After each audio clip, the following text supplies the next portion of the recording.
Parfait. Donc, maintenant, nous allons voir le système cardiovasculaire. Si on voit de la vue externe du cœur, donc nous avons les deux oreillettes qui sont ici et nous avons les ventricules qui sont là. Donc, si j'ouvre le cœur, on voit ici que ici nous avons le côté droit du cœur, ici nous avons le côté gauche. Donc, ici, c'est l'oreillette droite, ventricule droit. Oreillette gauche, ventricule gauche. Si on compare les deux ventricules, on voit que le myocarde du ventricule gauche est beaucoup plus épais que celui qui est du côté droit. Donc ça, c'est une façon de bien reconnaître le ventricule gauche du ventricule droit.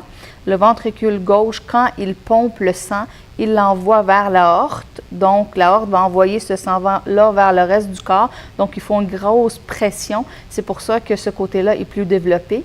Tandis que le côté droit, le ventricule droit, quand il se contracte, il envoie le sang vers le tronc pulmonaire et le sang vers les poumons qui sont proches. Donc, on n'a pas besoin d'une force qui est aussi importante que le côté gauche. Ici, nous avons le tronc pulmonaire.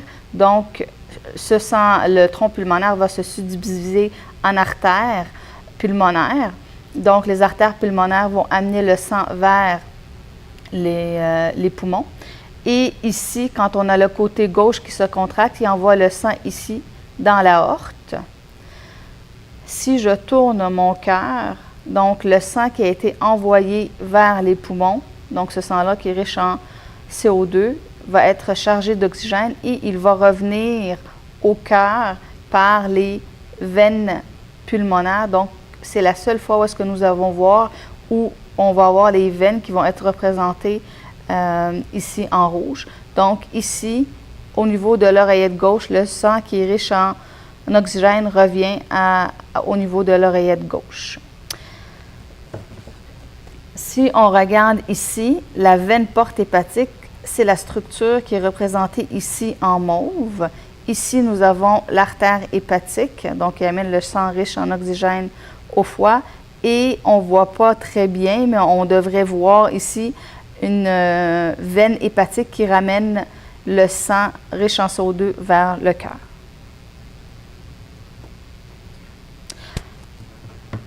Donc ici, au niveau de l'oreillette droite, on voit que le sang qui est riche en CO2 qui provient des autres parties du corps, donc quand il revient des membres supérieurs, il revient par la veine cave supérieure, puis quand il revient des membres inférieurs, c'est par la veine cave inférieure.